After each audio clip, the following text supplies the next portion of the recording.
అందరికీ నమస్కారం. ఇంకా ఇలా ఒక పెద్ద బీట్రూటు, 2 క్యారెట్లు, ఒక పెద్ద ఉల్లిపాయ, స్పైసీకి సరిపడా పచ్చిమిర్చి తీసేసుకొని ఇంకా ఇది మనము చేసే విధానం అయితే ఇంకా వేసుకుంటూ చూసేద్దాము. ఇలా పొయ్యి మీద మనం ఆయిల్ పెట్టేసుకొని పెద్ద స్పూన్ జీలకర్ర ఆవాలు వేసుకోవాలి.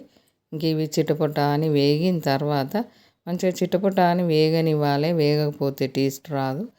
వేగిన తర్వాతనే మనం శనగపప్పు మినపప్పు వేసుకోవాలి. ఈ శనగపప్పు మినపప్పు కూడా 2 స్పూన్లు వేసుకున్నామంటే మంచిగా కరకరలాడిపోతుంది, చాలా టేస్ట్ ఉంటుంది.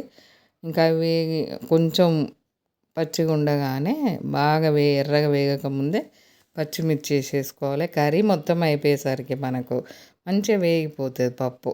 ముందే బాగా ఎర్రగా వేయించినాం అనుకో కర్రీ అయిపోయేసరికి పప్పు నల్లబడిపోతుంది. పప్పు కొంచెం ఇంకా టైం ఉన్నది వేగడానికి అన్నప్పుడే పప్పులు జాగ్రత్తగా వేయించేసుకోవాలి, అస్సలు మాడిపోనియకూడదు. ఇలా ఉల్లిపాయ వేసుకోవాలి, కరివేపాకు వేసుకోవాలి. చిన్న మంట పెట్టేసి ఉల్లిపాయ కొంచెం వేగుతూ ఉంటే మనము క్యారెట్ వేసుకోవాలి. ఇంక ఇవైతే 2 క్యారెట్లు ఇలానే కట్ చేసుకోవాలి. ఇలా అన్నీ ఒకే సైజు కట్ చేయడం వల్ల ఒకే తీరు మంచిగా ఉడికిపోతాయి అన్నట్టు. మనకు ఉల్లిపాయ, క్యారెట్, బీట్రూటు, ఇలా ఆలు కూడా చెక్కు తీసేసి పొట్టు తీసేసి ఈ ముక్కలు కట్ చేసి పెట్టేసుకోవాలి. క్యారెట్ వేయగానే అటు ఇటు కలిపేసి ఈ ఆలుని వేయాలి. ఇది ఉడకబెట్టింది కాదు, ఆలు ఉడకబెట్టింది. చెక్కు తీసి ఈ సైజు ముక్కలు అయితే కట్ చేసాము. ఈ ఆలు కూడా మంచిగా ఎర్రగా వేగిపోతే టేస్ట్ బాగుంటుంది. క్యారెట్ ముక్కలకు ఉడకడానికి కొంచెం టైం పడుతుంది కాబట్టి క్యారెట్ ముందు వేసేసుకోవాలి. ఆలు కూడా తొందరనే వేగిపోతుంది. ఇవి కలపడం మటుకు దగ్గర కలపాలి. కలపకుంటుంటే కొన్ని పచ్చిగా తెల్లగా, కొన్ని వేగుతాయి, కొన్ని వేగవు. ఇలాంటి కర్రీలు కొంచెం కలపడం వల్ల అన్నీ ఒకేలాగా వేగి మంచి టేస్ట్ వస్తాయి అన్నట్టు. ఇలా ఇప్పుడు మనం బీట్రూట్ వేసుకోవాలి. ముందే బీట్రూట్ వేయకూడదు ఎప్పుడైనా కానీ, లాస్ట్కి వేసుకోవాలి బీట్రూట్. ఈ బీట్రూట్ వేసినాక కొంచెం మగ్గనిచ్చేయాలి. ఇది కర్రీ కలుపుకుంటూనే ఉండాలి. కొంచెం సాల్ట్ వేసుకోవాలి. బీట్రూట్ కర్రీ అనగానే మనం బీట్రూట్ ఒకేసారి ఎక్కువ వేసామనుకో తినని పిల్లలకు అట్లా చేయడం వల్ల తినలేకపోతారు, అలవాటు కావడం కష్టమైపోతుంది. ఇలా తినని పిల్లలకైతే కొంచెం కొంచెం పెంచుకుంటూ కర్రీలో మనం వేసుకుంటూ పోతే మంచిగా అలవాటు అయిపోతుంది. ఇలా మంచి కనబడుతుంది కర్రీ. తినడానికి కూడా బాగుంటుంది, టేస్ట్ బాగుంటుంది, చూడడానికి బాగుంటుంది. ఇంకా ఇలా మగ్గిన తర్వాత మనము ఆలు కూడా మంచి కలర్గా వేగిపోతుంది. ఇలా వేగినది ప్రతీది కూడా టేస్ట్ డిఫరెంట్ ఉంటుంది. కొంచెం పసుపు వేసుకోవాలి. కర్రీకి వేసినట్టు పసుపు వేయకూడదు, ఎండు కారం వేయకూడదు. మనకు పచ్చిమిర్చితోటే ఇది బాగుంటుంది.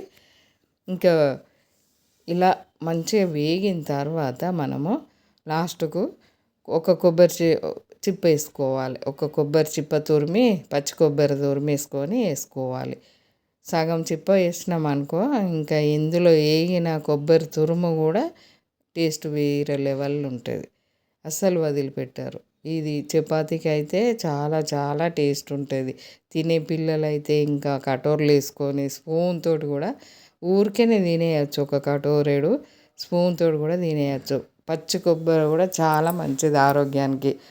ఇంకా అనుకుంటారు పచ్చి కొబ్బరి తినడం వల్ల దగ్గు వచ్చింది, జలుబు వచ్చింది అని అనుకుంటారు, కానీ అలాంటిది ఏం లేదు. అవన్నీ పట్టించుకోకుండా వాడుకుంటూ పోతే అన్నీ అలవాటు అయిపోతాయి. పిల్లలకి ఏంటంటే ప్రతీది తినేలాగా చూసుకోవాలి. కొంచెం మార్చి మార్చి వంటలు చేసుకోవాల్సి వస్తుంది. పిల్లలు తినేలాగా ఏది వేస్తే తింటాను, ఏది వేస్తే మానేసుకుంటాను, ఏది ఎక్కువ వేసినాము ఏది తక్కువ వేసినాము అని చూసుకుంటూ చేసుకున్నామంటే అన్నీ తినగలుగుతారు, ఆరోగ్యాలు బాగుంటాయి. పిల్లలైనా పెద్దవాళ్ళైనా ఇంకా ఇలా చేసుకున్నామంటే మనకు పచ్చి కొబ్బరి రోజు తినడం వల్ల క్యాన్సర్ వ్యాధిని అరికట్టచ్చు అని అంటారు. పెద్దవాళ్ళు కూడా ఊరికే పచ్చి కొబ్బరి ఒకేలాగా తినాలంటే తినలేరు కాబట్టి రకరకాలు రోజు మనం ఎన్నో రకాలు వంట చేసుకుంటాము, కర్రీ చేసుకుంటాము, పచ్చడి చేసుకుంటాము. ఈ కొబ్బరి మనం కొబ్బరి పాలు తీసి రైస్ చేసుకోవచ్చు. పచ్చి కొబ్బరి వాడాలంటే డైలీ కూడా వాడచ్చు మనం, మానేయకుండా కూడా ఎన్నో రకాలుగా. ఇంకా ఇలా లాస్ట్కు కొంచెం ధనియా పొడి వేసేసి ఒక 2 గుప్పిళ్ళ కొత్తిమీర ఉంటేనైతే కొత్తిమీర చల్లేసుకోవాలి తప్పనిసరి. ఇప్పుడు నా దగ్గర కొత్తిమీర లేదు కాబట్టి నేను వేయట్లేదు. కరివేపాకు మనం అప్పటికప్పుడు ఫ్రెష్ కరివేపాకు తెంపేసాం కదా, గుమగుమలు ఆడిపోతుంది కరివేపాకు అయితే. అప్పటికప్పుడు చెట్టు మీద తెంపేసినాం కదా, చాలా స్మెల్ వచ్చేస్తూ ఉన్నాయి. ఇంకా ఇలా ఒక్కసారి మీరు కర్రీ చేసి మీకు ఎలా వచ్చిందో కామెంట్ పెట్టండి, లైక్ చేయండి, షేర్ చేయండి. ఈ వీడియో కనుక నచ్చినట్టయితే ఉంటే బీట్రూట్ తోటి చాలా రకాల వీడియోస్ ఉన్నాయి, పాత రోజుల వంటలు, కొత్త రోజుల వంట.